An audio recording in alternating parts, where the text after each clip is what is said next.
Good afternoon, everyone. My name is EJ Bryn, and I am the Senior Manager of Strategic Initiatives and Stakeholder Engagement at BC Council for International Education.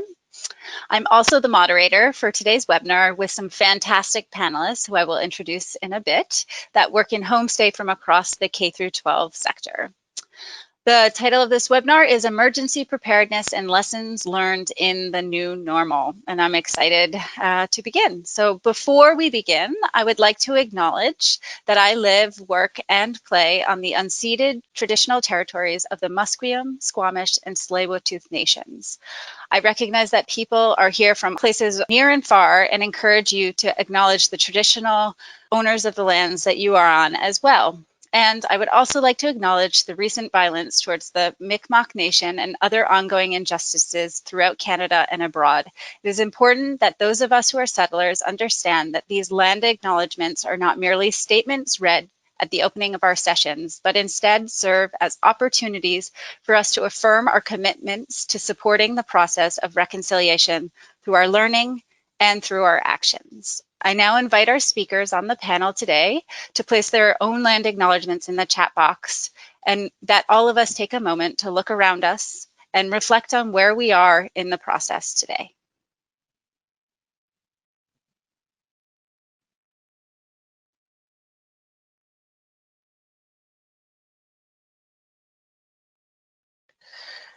Now onto a few housekeeping items. All attendees will be muted during the webinar. We will be recording this session and posting it on our website later for review.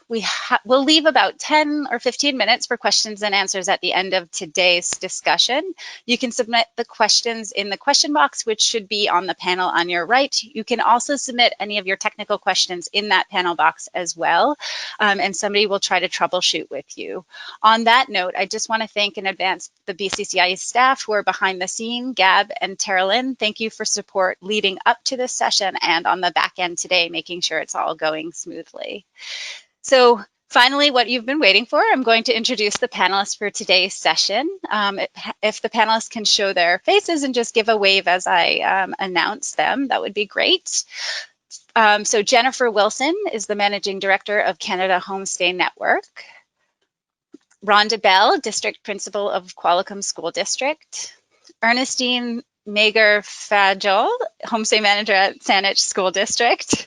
And Stuart Morris, Principal of High Road Academy and member of the Federation of Independent School Associations in BC. So if you'd like to see their full bios, they're on our website, and Gab will put a link in the chat box for you to refer to at a later time. Just before we get started, we want to get a sense of who's in the audience. I see there are about 87, looks like 90 attendees. And we will just launch a poll to see who's out there. So if you can please choose which category best describes your position at your organization or institution, that will be helpful for a context for our panelists. I'm just going to give you a few seconds to put that in.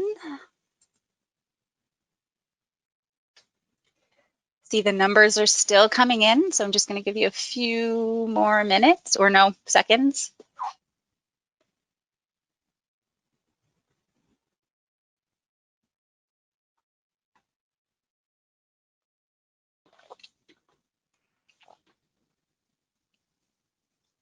Okay, I think we can close that poll.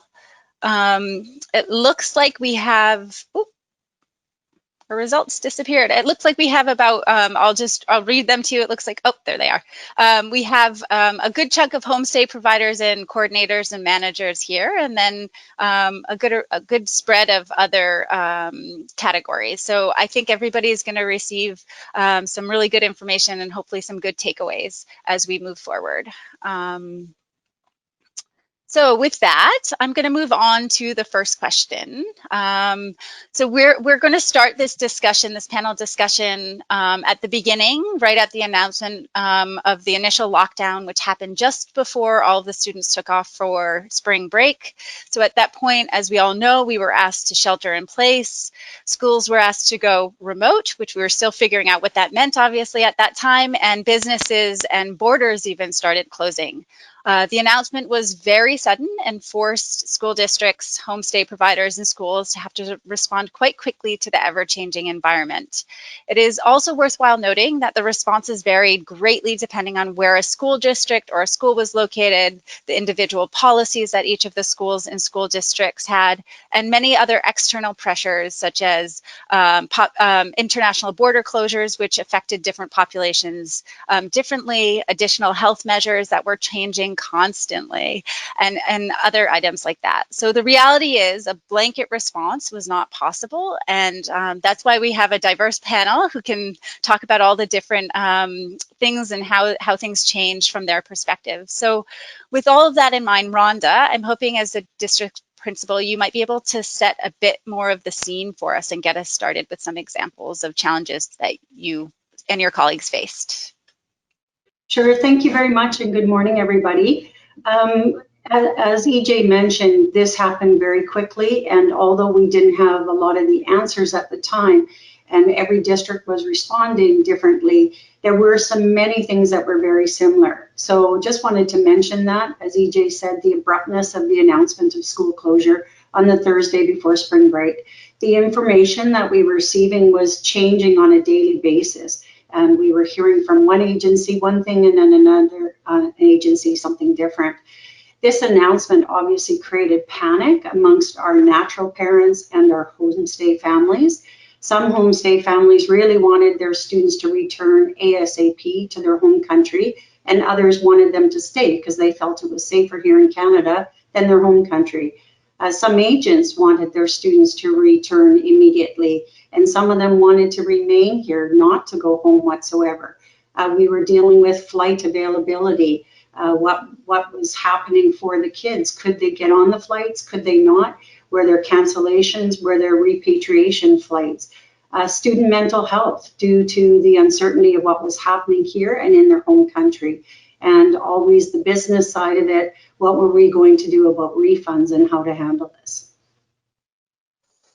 Thanks, Rhonda. It sounds like there were a lot of things that you had and a lot of decisions that had to be made all of a sudden at one moment, and they affected everybody.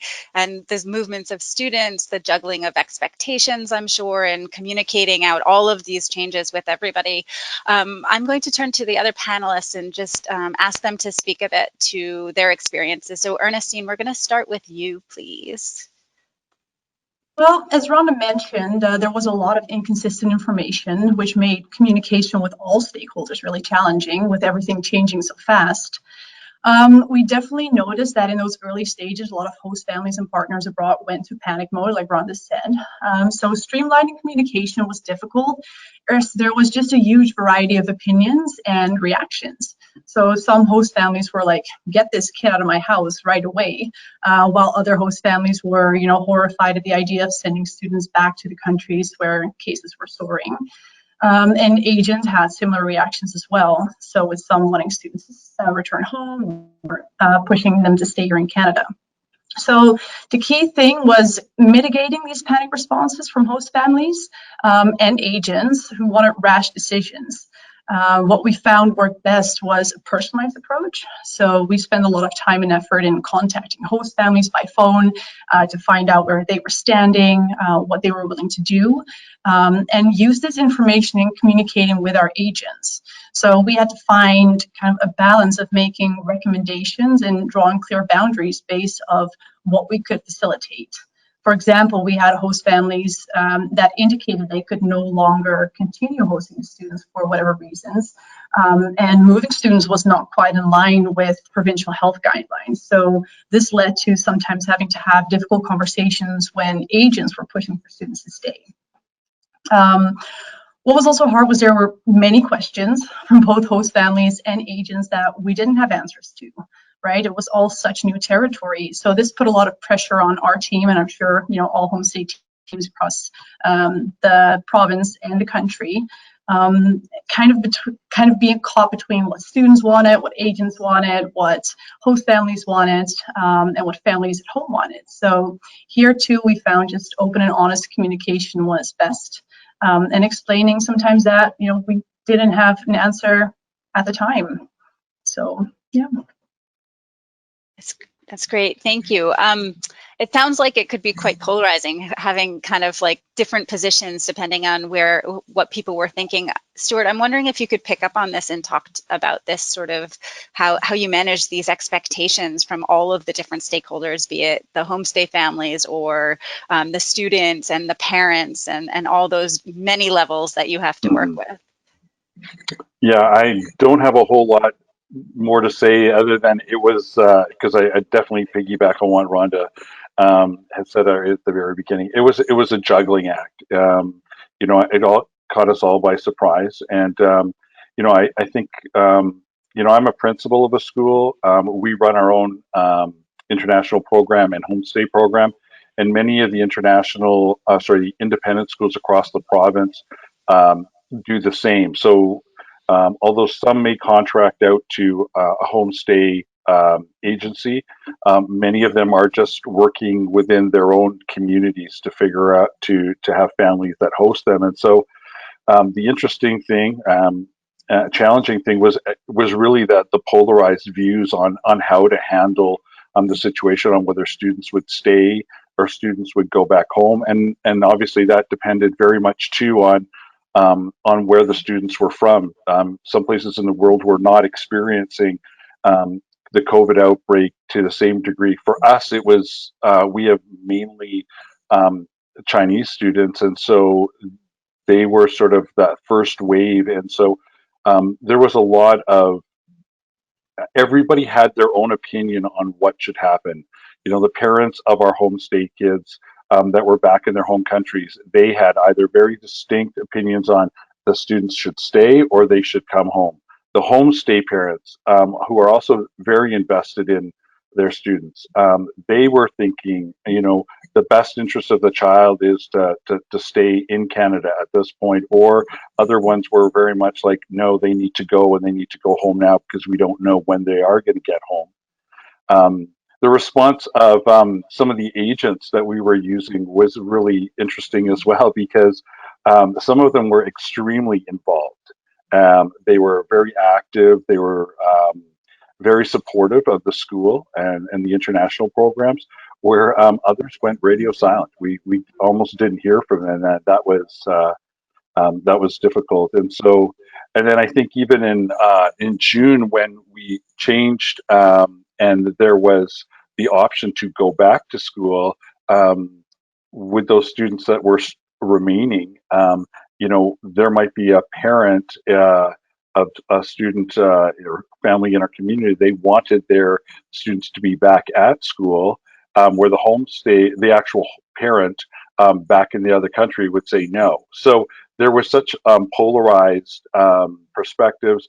There was no consensus. We were all over the map, and honestly, it was just exhausting. Jennifer, do you want to sort of speak to your perspective? I know you have Canada Homestay is across Canada as well, so perhaps you can kind of touch on what that was like from that perspective. Yeah, that's true. We work with K-12 clients as well as private high schools and universities and colleges and private language schools too. So to run the spectrum of all the provinces and well, almost all the provinces and all different age groups. I wanted to speak just briefly to the tensions in homestay during lockdown. There were certainly issues with students breaking the rules and going out to see friends or not respecting the social distancing expectations and that kind of thing. That was probably the hardest thing to manage. But on the whole, I was really delighted and impressed, and it warmed our hearts to see how much the host really just, got down to work and knew and understood what was expected of them. And we had very few requests for relocations on the whole. It was I think that people really stepped up to the expectations, and I was really, really impressed. It reminded me why we do this work and how hosts are really doing this for the right reasons and understood what was being asked of them. One sort of practical tip that we figured out pretty quickly when it comes to managing the student behavior and supporting hosts by communicating with students and reiterating the expectations was to get those emails out to students with translations. So we use a system that tracks the response to our emails, so we can see whether or not hosts or students are opening the emails and reading them. And when we first started sending them out, we were just in English, and it was like, make sure you follow the rules, and very few students were reading the emails. But then when we added in a phrase at the top of the email that said, if you want to read this in your own language, click here, and that sentence was translated into 7 or 8 different languages, and it linked them from the email to a web page where we just used Google Translate, and so they could read the email in its entirety in their own language. And the click-through rate on that hyperlink in the email was through the roof. Like, we went from, I can't remember what the number is, but it was sort of like a 25% read-through rate to like a 70% read-through rate. So even though the students are here and they should be able to learn, they're learning English and they should speak in English and they should be able to read in English, having that translated message that reinforced quarantine expectations was really key for us. That's great. That's a great suggestion. I like how that helps increase that communication directly to the students as well, and makes them feel supported in turn as well, hearing it from their own language. So I think we'll move on to the next question. Stuart, you kind of brought us into June. I'm going to bring us into September, October, kind of just right where we are right now. So it focuses kind of, I'd like to focus a bit on that, like we moved from the start to the middle now where we are, the initial opening of the schools, and albeit they all look kind of different depending on your environment, whether it's in person, or virtual or a mix.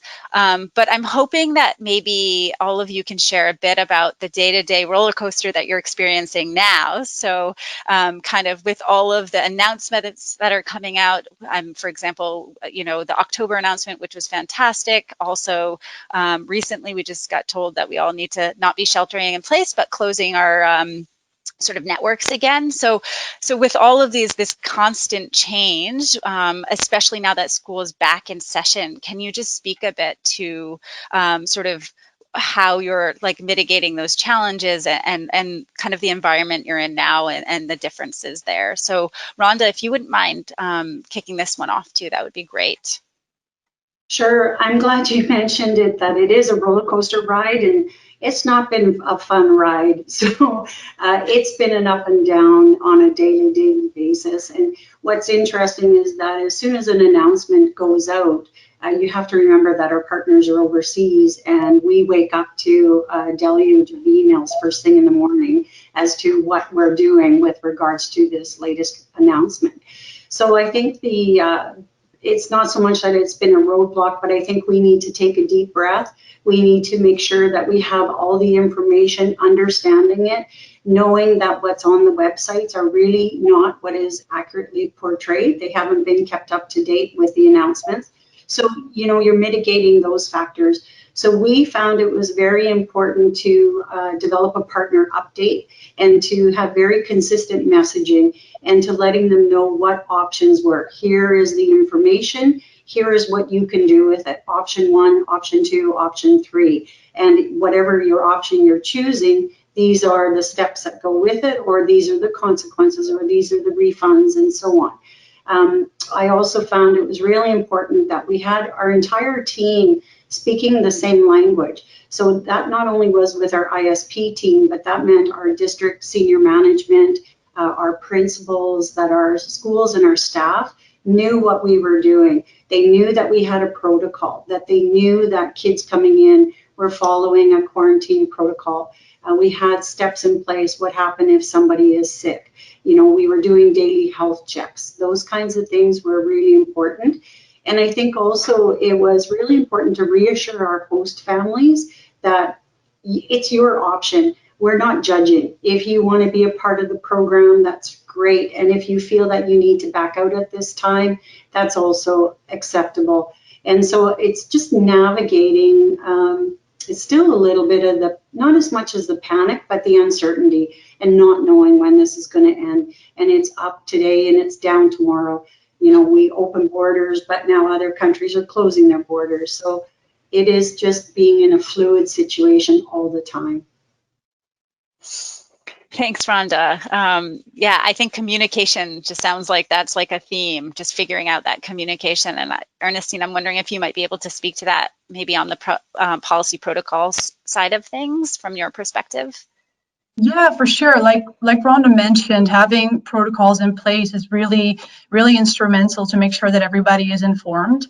The biggest one that we have, of course, is the Fit to Fly document that we have used since the beginning to make sure that students can actually, come here and all are well prepared.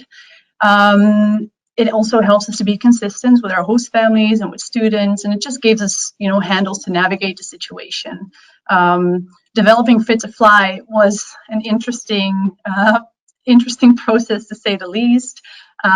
We had to comb through all different kind of government documents, both federal and provincial, to make sure that we were adhering to all the requirements, which was challenging because there was a lot of conflicting information going around, especially between federal and provincial requirements.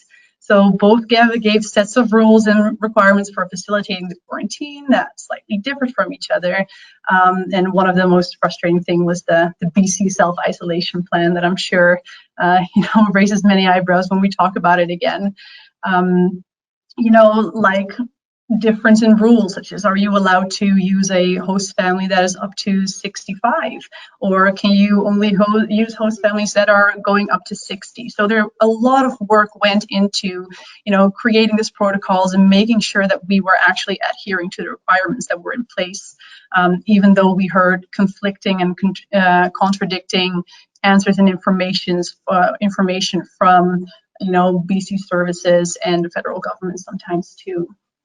Now, with us actually being in school now, of course, that also introduces the need for other protocols, which we have really seen happening over the past few weeks. For example, in our district, we haven't had any cases in schools, but we have had a few host families reaching out with their students showing symptoms. So for some of those things, we were already prepared. We looked forward and we created, protocols and flowcharts, which my team is very excited about, to make sure that that families are supported through that and that you have clear lines of communication. But those few instances that happened also immediately showed that no matter how many protocols you have in place, airtight protocols you have in place, sometimes it'll still happen that you get a call from the school that says, hey, so-and-so called in sick and they're going to get a COVID test, and you didn't hear anything from the host family, even though you have informed them several times that they need to contact you. So yes, it's instrumental to have those protocols in place, especially for our teams, making sure we know what to do and how best to support our homestays, but also understanding, like it's been said before, it's a fluid situation. It keeps changing. Everyone often reacts from that first emotional state and sometimes forget to walk the proper paths. But we do have those protocols in place, and just going back to Fit to Fly, that one has been so important. Also, now that we are able to welcome more students again, we can still fall back on that framework and have that work already done. And I also think it's played an important role in, showing BC's preparedness and, allowing us to welcome back international students with these changed travel restrictions. Great, thank you. I'm seeing some questions from the audience right now, and they're asking if it would be possible to share the Fit to Fly and then the even some of those flow charts, if you'd be willing to share a few of those protocols with the audience, just so they can get a sense of how you set it up, and maybe we can send that out after the panel. Yeah, sure. Great, thank you. So Jennifer, I think we're going to go over to you now, and if you'd be able to share some of your thoughts.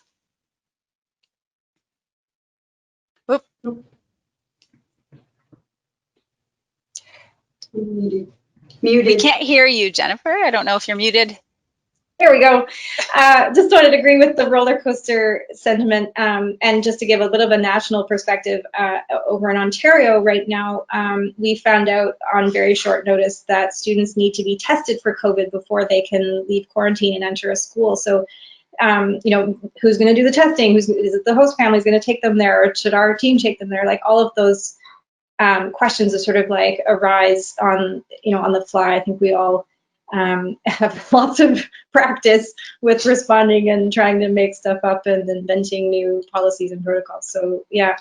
The other thing that I wanted to mention was about homestay relationships, and I really liked what you said, Rhonda, about ensuring that hosts understand that there's no judgment here about whether or not they host. I think one of the challenges that we have as things have fluctuated through the fall is making sure that hosts understand what they've signed up for. You know, things were pretty great or feeling good, like people were feeling good about September, and now that we're in the second wave, making sure they understand that if there's another lockdown, we're not going to be relocating their student. And I think as homestay coordinators, it's kind of scary for us to risk having hosts cancel if we're too honest or too blunt with them about what they've signed up for. And yet I'd much rather have a host understand exactly what they've agreed to in advance, so that we're not faced with a bunch of unexpected relocations when they've lost their sense of humor down the road. So, and I think it's tricky at this time of year because these are fairly new relationships, if they're new students at least. If it's a returning student, that's a different matter. But we don't necessarily have the benefit of several months of the students having lived with the host at this time of year. So making sure that the host feels supported with these new students that they're getting to know in the context of a pandemic is tricky but important. Yeah, and the last thing just is to acknowledge the challenge for our team working during a pandemic and making sure that we have them supported with the right protocols in place for working safely. Do they have the resources and the PPE? Do they know when, like, are we doing interviews in people's homes right now or not? Are they going in to do school visits on campus, or are we doing all that by Zoom still? So sort of navigating that and figuring that out community by community and ensuring that our employees feel supported and safe. And Jennifer, just a follow-up question to that, Mike. Are you finding you are absolutely having to shift depending on the province, depending on the homestay family? Absolutely. Yeah. So in Ontario, we have a lot of students in Toronto and Ottawa, for example, and those communities, as you may know, are kind of retreating into more of a stage 2 phase of the reopening. And yeah, we're not doing any in-person visits or conducting interviews in host homes right now. Mm-hmm. Great, thanks. So Stuart, I'm actually going to shift it a little bit and ask you, one of the conversations we had when we were kind of preparing for this was around finances, the reality of finances and managing program refunds, cancellations. I'm sure at the beginning there was a huge crunch, but that you're still kind of experiencing this up and down depending on where we are and what announcements. So I was hoping maybe you could speak to that a little bit. Sure, absolutely. Yeah, it's interesting. When we were preparing for this, I certainly had one answer, and things have continued to shift. So with the in BC, we're sort of opening up again to the IRCC is processing student visas at this point. So my answer would have been different a few weeks ago, but just to give you, I could talk about this one for hours. To give you context, in BC, international education is considered an export, even though our students are here. It's the third largest export we have in this province. So the economic impact of students not being able to come back or students staying in the province had a huge impact. And again, I wear multiple hats in terms of as a principal and involved in our international education. And so to give you an example of what has happened in a number of cases across different independent schools is that there are rather sizable non-refundable deposits that were made in, well, months before, even before the pandemic started for new students. And then the pandemic hit, and there was no processing of student visas. And so what happens with this money? And parents, back in the home country are saying, hey, we want our money back. But a lot of the schools had policies written in such a way that the only way that these non-refundable deposits would be returned would be if a visa was denied. But as visas were in process, they were not denied. So we're dealing with this sort of technicality over what happened, and we were certainly hoping that, again, the IRCC would allow us to start process these student visas so that we could have students coming. So we've been holding off, and there's been this sort of tension there. And obviously, the spill off for that is, we build we budget for our programs at school, our staffing based on that money coming in. So that was certainly a tension. And then obviously there's, homestay families that, as much as I'm sure many of you will say to your homestay families, please try not to budget that money into your monthly, housekeeping, your paying of mortgages and things like that, really use that as sort of extra. For a lot of families, this created a very, very tense time. And then for some of our schools, those homestay families were saying, well, how are we going to be compensated if a student's not here, because we need that money? And so, it did create, a lot of turmoil around that. And, to be honest, I'm just probably reiterating the problems that you've all experienced. I'm not giving you a lot of answers. So I guess maybe I'm just hoping you're feeling that, hey, we're just part of a larger group and we can all commiserate together. I think one of the other things that was sort of interesting too was when students came back, that we had to quarantine them, and the cost of quarantining exceeded the cost of what parents had paid for homestay. So who picks up that cost? Is it the parent, the agent? Is it the school? And so there was a lot of financial issues around that, and I think just to point out another one here in BC. We weren't allowed to do remote learning back to the country where those students were waiting to come in. So the only way that they could do the remote learning is through District 73.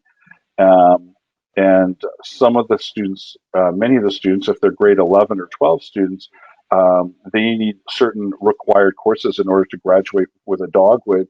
But District 73 wasn't offering the English or math, because the regulations for student graduation for international students requires that it be taught by a BC certified teacher in BC. And so there were a lot of implications around that, which we're still working through.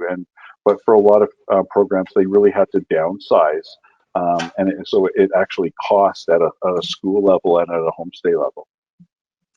Yeah, thank you. It's homestay is just part of that bigger picture, but everything is so entwined, right? All of the decisions everywhere affect homestay in some way or another.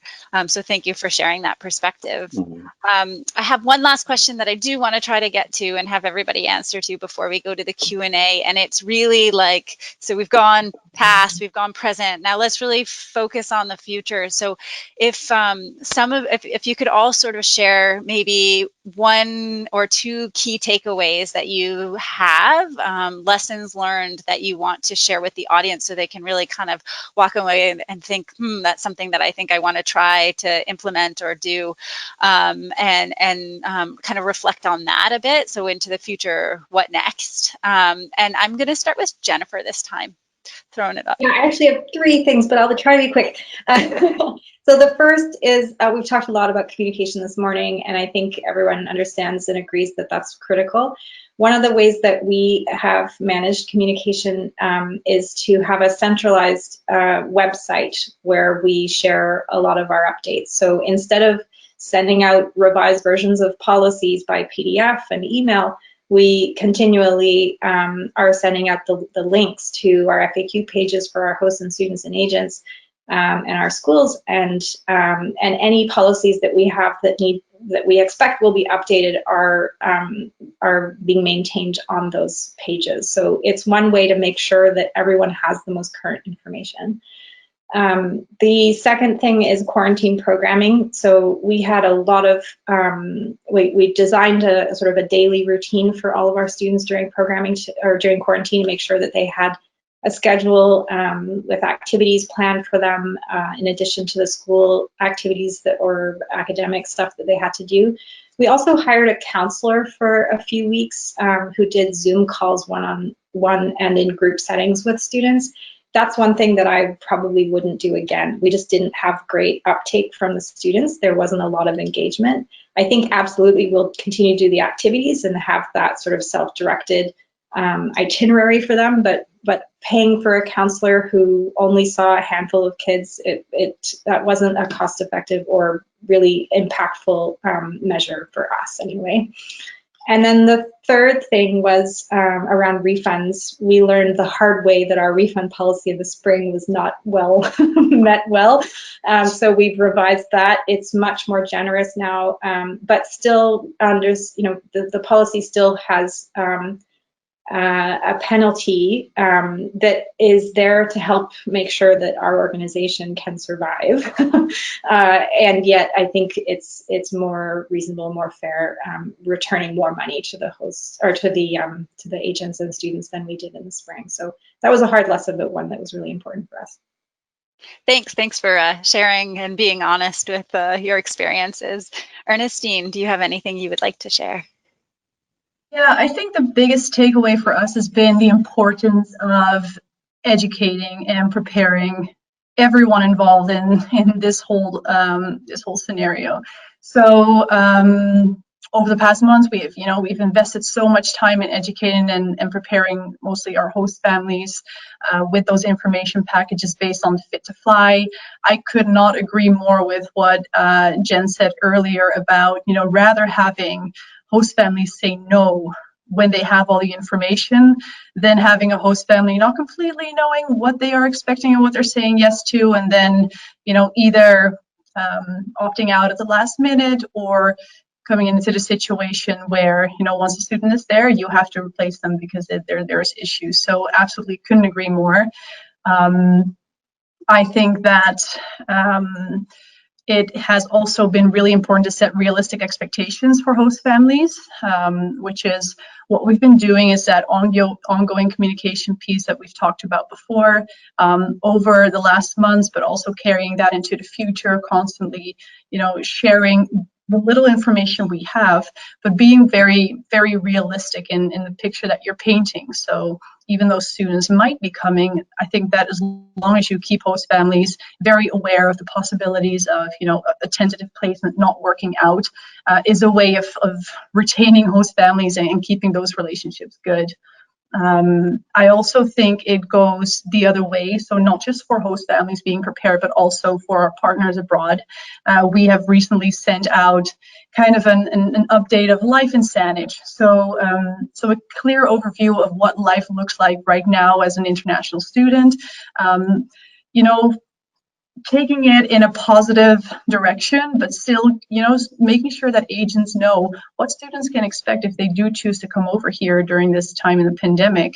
So what does school look like? What can they do with their host family? What are the rules around socializing or going on trips and traveling, sleepovers, just so that agents can really inform the students so that when the students come here, they are not faced with a massive surprise or a shock of like, oh my gosh, this is not at all what I've expected, which would be dramatic for host family relationships, but also the relationships that we have as organizations with our partners. So I think that's been our biggest takeaway.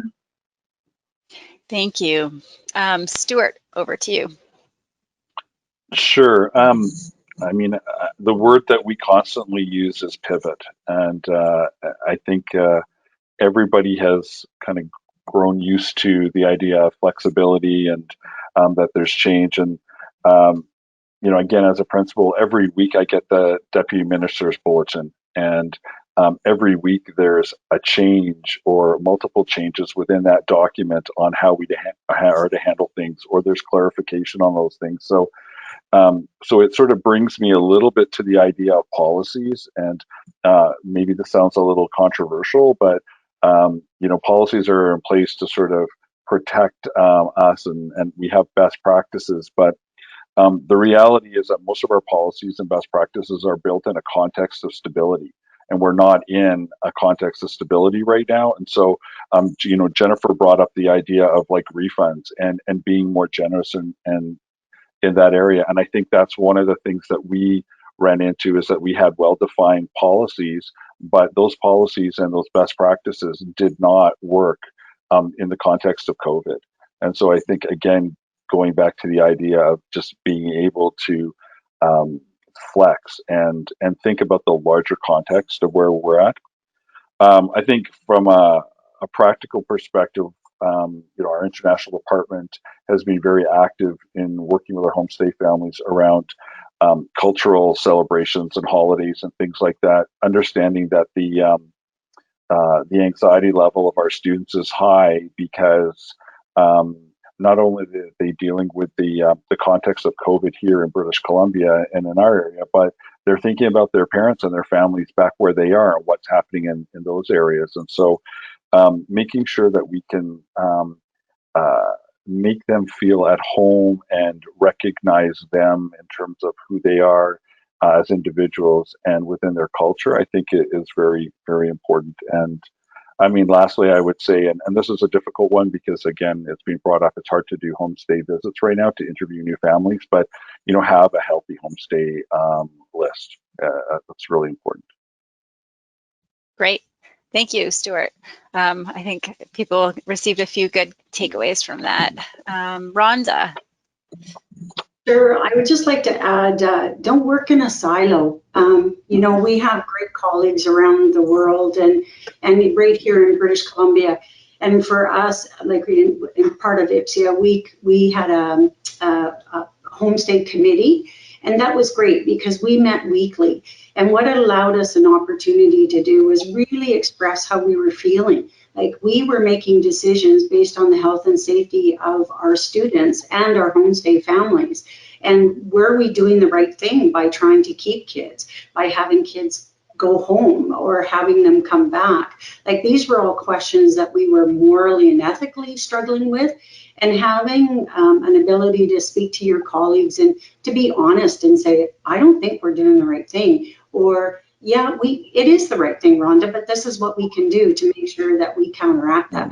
So I really appreciated the sharing of opinions and the collegiality and also the collaboration. It was, okay, we have a document we need to get done, like, what can we do?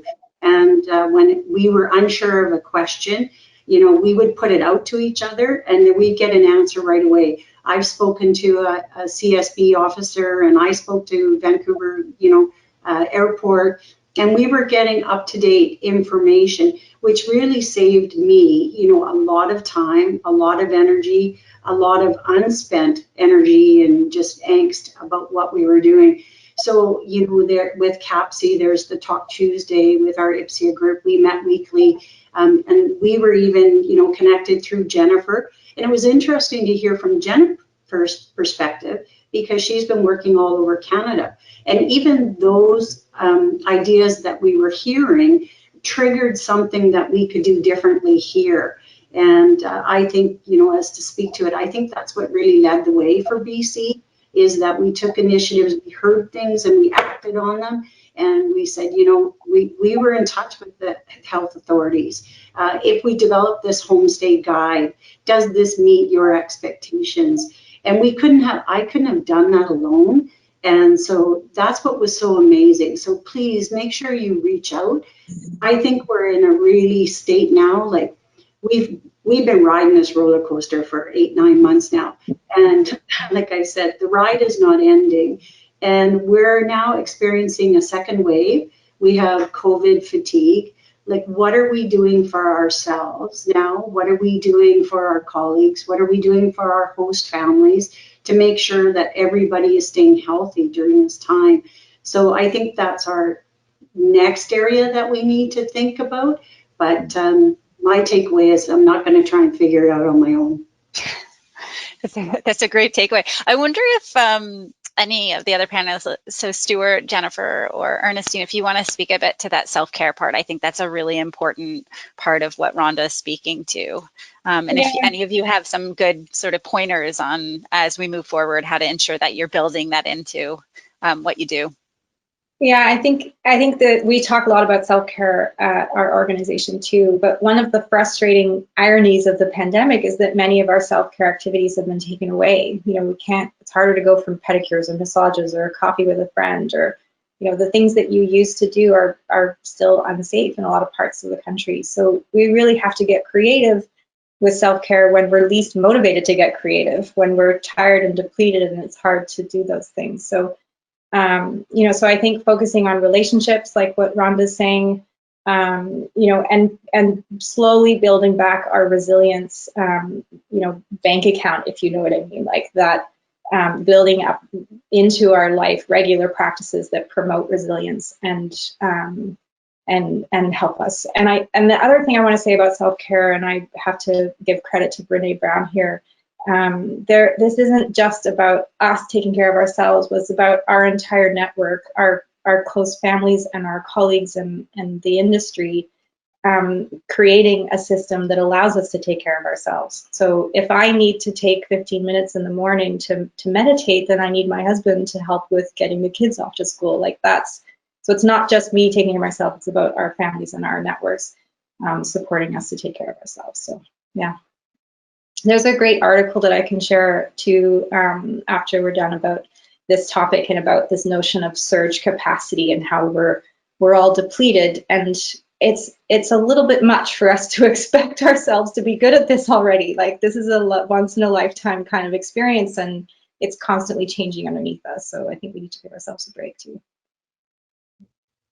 Thanks, Jennifer. Before we go to Q&A, anybody else have anything to add? Oh, Rhonda, were you about to? I was just going to add in, and that goes now out to our host families. So, you know, there's been some great ideas, and I think with homestay coordinators connecting, when the kids came out of quarantine, some programs sent them a pizza coupon so they could celebrate. You know, what are some things that we can help our families with? You know, we supplied them with cleaning supplies and a mask and so on. Like, try to be partner with them, because how we're feeling, they're also feeling that, and they have a student that is not their own child. So, you know, getting back to our topic today for our homestays, we need to take care of ourselves so we can take care of others, but our homestay families are really in the thick of this, and little incentives or things that we can do to keep them involved is really important. Yeah, I can speak a little bit to that as well. In the midst of it, earlier in the year, we talked about it too, doing something to support our host families and sent handwritten thank you cards to all of our hosts who are still currently hosting the students. And it was really kind of mind-blowing to see the reactions we got from that, and how much host families even appreciated just a handwritten card, just some acknowledgement of, wow, this is intense, this is heavy what you're going through. So even something as kind of small and insignificant as that is really easy to do, it really, really goes a long way, a lot longer than you would probably expect. That's a great suggestion, Ernestine. Thank you. Okay, I think because I promised 10 minutes of Q&A, I'm gonna turn to a few of the questions, and they're kind of building on some of the conversations that we've already started. So the first one is kind of a two-part. I'm grouping two questions together a bit, and excuse me if you're seeing the top of my head. I'm looking a little bit lower on my screen. So any suggestions on how to safely bring international students together for cultural experiences, holidays, or even just field trips at this point in BC, given the restrictions? And the second part of the question is, how are you planning to support students who are intending to go home for the holidays in reference to quarantine requirements, whether they're able to leave their luggage with their host families and sort of other logistics around there? So I guess that's two really separate questions. Sorry, I'm going to throw them out both at the same time. So kind of activities, events, people who are sticking around, and then also kind of those who choose to leave.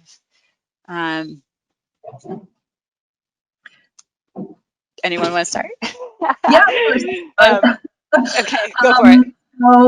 We are not at the moment really organizing any activities because it's not really in line, right, with our approach. But what we have been doing is in our schools there are monthly meetings for the international students, or a lunch where they are taking into consideration all the safety precautions, keeping their distance, but still having a moment of bringing them all together. Yeah, so that's what we're doing for the first question. Sorry, so I'll give the floor to someone else now. Jennifer, I'm going to call on you. The second question was in reference more to the quarantine and like the real logistics around homestay families, and you actually spoke quite a lot to that relationship. So maybe you can add to that challenge of the holidays coming up, and if students are choosing to go home or not, and what that looks like on the homestay. Yeah, I think that we were just discussing this at CHN this week, actually, because this question is very timely. So I'm hoping that where we'll end up is some consensus that students should not be going home for the holidays. But I think that we have to acknowledge, like I think one of our attendees has mentioned, that some of the kids have been here for like a very long time, like over a year, if not longer. So it's understandable that they'd want to go. So gold standard would be not to go, but having some understanding around that. And then absolutely, they will have to go through the quarantine again. I think CHN will have to follow the same procedures and protocols that we did with the first quarantine, which includes we charged an extra $350, which was a flow through that went straight to the host family. It was basically $25 a day to acknowledge the extra work and risk involved in hosting a student during that period. And as for luggage, we felt very strongly back in the spring that also the students had to take all their belongings with them if they were leaving the country. We had no idea what the options would be for them to return, or when and how and so on. It seems a little less risky now. And I don't have a crystal ball, and I certainly wouldn't want to try to make a prediction about whether or not they'll be able to return. So my comfort would be in making sure that they take all their belongings with them, or take it upon themselves to find a storage facility that's not the host home. I could maybe jump in on that a little bit too. It's less for us about students wanting to return to their home country. And again, we're dealing with, at least at our school, primarily Chinese students, and we're in Chilliwack. So we're, for those of you maybe from across Canada, we're about 120 kilometers east of Vancouver, or I should say maybe east of Richmond. And for nearly all of our Chinese students, they feel like they have some relatives living in Richmond, aunt or uncle, whether it's actually biological connection or not. And so many of them have asked about going to Richmond, or even potentially Burnaby. Our homestay families have responded that they're just not comfortable with that, for them to leave and then come back without quarantining under the guidance of the school or their agents. And so we're strongly discouraging that and trying to suggest that we make this the best Christmas for them, so the appeal for them to stay with their host family is pretty high. So yeah, it's a very difficult one. Yeah, and you know what? This next question kind of feeds into that really nicely, and it's a two-part. Hopefully, it's really a two-part and not two separate questions this time. But it's sort of drawing around that conversation around self-care a bit, and in particular for the students, but I think I'd like to open it up also for the homestay families as well. So what kind of emotional and mental support are you providing for the students, for example, who have not been home for a long time and may not know when they're returning? And then to add to that a bit, maybe some students that are also that additional worry around their families. So in places where the numbers are rising in their, like where their home countries are from. So their worries around their parents or their, cousins and their family, and even the political climate. We know we're in such a volatile environment. So what type of support are you doing to kind of, like, as we get further along and as people are here for even longer and making that choice, a conscious choice to potentially stay here, how are you supporting those students? Oh, I would like, or sorry, Rhonda? Go ahead, Ernestine. Okay, so well, something came up over here over the past week that I thought it fits in here really well, is that one of our host families reached out because she has a student and she really wanted to contact the natural parents at home, to send over some packages for Christmas, like some presents, so that she actually has, some presents from family members to open up when it's Christmas, in lieu of being able to spend that time with her family. And that kind of, triggered a thought of that would be a great support piece of how can we utilize our host families, to kind of organize just that little extra touch to invite a little bit of the natural parents back home into their experience here. Other than that, of course, we offer the students continuous support, making sure that we're checking in with them more often than we usually would. Yeah. And I'm just going to echo kind of what Stuart said. Sometimes you have best practices and policies, and you have to be flexible on those. So we have a situation, where students have been here all summer and they're really missing home. And so we had a student wanting to move in with another student that's from the same country. And typically that is something we would not do. And in this case, we chose to do so. We just felt that they could support each other, and we go on that, they're going to be speaking the same language all the time. That's really important for them during this time. So we bent on some of our own policies and procedures because it's in the best interest of the student. And I think that's what you have to always reflect on.